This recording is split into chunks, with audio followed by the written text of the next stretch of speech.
Welcome back to In the Studio with Kevin Savage, a podcast for producers. And in today's episode, we are going to talk about active listening. We're going to talk about what is it. We're going to talk about why you should do it. We're going to talk a little bit about how to do it. And so let's get in. What is active listening? Active listening is, I think, a super important thing when it comes to the arts and when it comes to music production and whatnot. You can honestly see active listening or kind of its siblings, so kind of close reading and close viewing in other art forms. It's something that people have done for a long time. For example, this isn't active listening, but this is related to it. Painters, for example, I live in New York City, and painters will spend hours sitting in the Met looking at a particular piece of art in perhaps a style that they're trying to get better at, and they will just study the piece of art. They'll study kind of the layering, they'll study the strokes, they'll study all those different aspects for their craft, and that ultimately makes them a better artist. If you're someone who does a lot of writing, you read a lot, and you really try to break down what those writers who are experts of their craft are doing, and you'll try to learn from that and apply that in your own techniques. Now, the same goes for musicians. The same goes for sound designers and audio producers. And in that, we call it active listening. It is something that is critical. It is how I got better as a music producer. It is how I took my production level from, a 3 and moved it to a 7. It is so crucial. I cannot stress enough how important active listening is. Makingmusic.ableton actually has a really good article on it, and it's something that I wanted to point out. I'll share the link in the description to this podcast.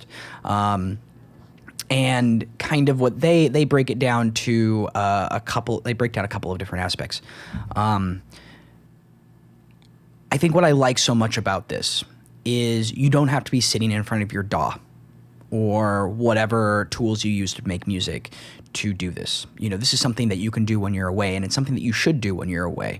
If you ride public transportation or you drive a car, you can do that at that point in time.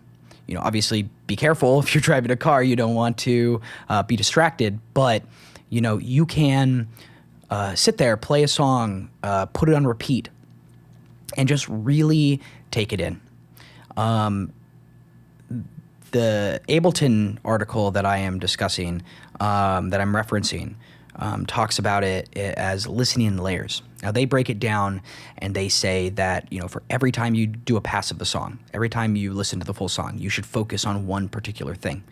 They break it down to 5 different areas: sound, harmony, melody, rhythm, and form. You can do it, this is really good if you are on the go, to sit there, say, okay, what is the overall sound like? What are the timbral characteristics, the textures that are being used? How do they move from part A to part B? What sort of transitional techniques are they using? These are the things you can be thinking about. What are the harmonies if you have a music theory background? This is really useful. What's the key? What sort of modes are being used? And whatnot in the process of as you're listening to the song. What sort of rhythms is it? 4 on the floor. Is it a more syncopated rhythm? And how does the song evolve over time? Those are the things you should be thinking about as you listen to it. What kind of hi-hats are they using? Are they very tight? Are they very loose? What sort of snares? Again, tight or loose. Kick drums. Is there a lot of high-end click, or is there a lot of low-end thump? How many synths can you hear? What sort of instruments are being used in that particular track? And how wide is the sound? You know, how tight is the sound? These are sort of things that you can just listen to while you're on the go. And it's really important because once you figure out, okay, this top 100 track, this top 40 track, this, you know, this this Billboard top 100 track, what made it successful? What are the sounds that made it successful? And then how can you apply that to your own music? Now, if you're in front of your DAW, this makes it a little easier. And this is kind of when I do a lot of active listening, I like to be in front of my DAW when I do it. So what I do, and I show this in the video, is I'll rip the song or I'll purchase a song and I'll import it into my DAW. And when I'm in my DAW, I will then go track by track and try to recreate the song. That inherently requires me to actively listen to the song. It forces me to ignore all the other pieces of the song and just focus on the vocal arrangement, just focus on the synth arrangement, the bass arrangement, or the, you know, the percussion that's being used, or the effects that are being used. And you really learn a lot. You know, I learned, oh, hey, if I reverse a kick drum, that makes a really useful way of kind of segueing into a drop or a chorus or something like that. You know, if I reverse a snare, depending on how much reverb that snare has or how long that tail is, it could be really useful to kind of build up in these parts. You know, oh, this particular artist went from like quarter notes to triplets to kind of build tension, you know, and music, as we know, is all about tension.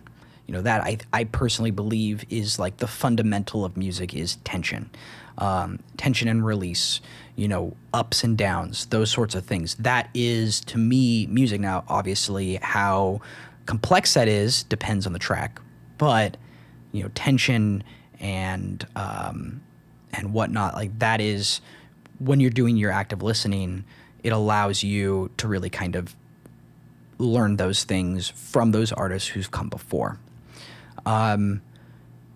That's why I think active listening is so important. And I think that honestly, after you're done listening to this podcast, sit down, open up your DAW, drag the song in, find the BPM.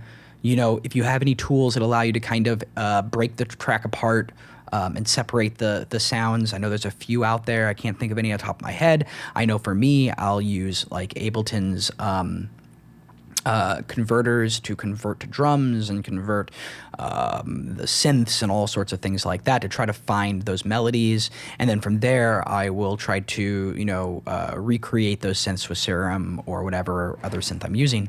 I think this is also a pretty useful tool when you're just listening to find samples and like rhythms and loops that you have like in your sample packs or on Splice, pulling those in and trying to recreate that kick pattern or that drum pattern requires active listening.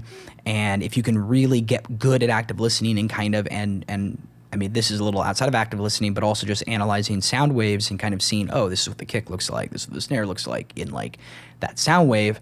The combination of these two things will really make you a better music producer or sound designer. So, you know, active listening, it's so important, which is why I'm using it as the first episode of this podcast. I really want to focus in, and we'll talk probably more about it in the future podcasts if I have some other ideas or I have any useful resources for you to then take this knowledge and apply it. I will obviously send it your way. If you're following me on Twitter, if I know of any information, I'm obviously going to share it, you know, or Facebook, or even honestly shoot me a message and I'll see if I can find something, or we can talk some more about it. You know, my DMs are open. Shoot me a DM. All right. Now we're going to go back to another break, and then after that, we're going to go ahead and get into some music news. So don't go anywhere.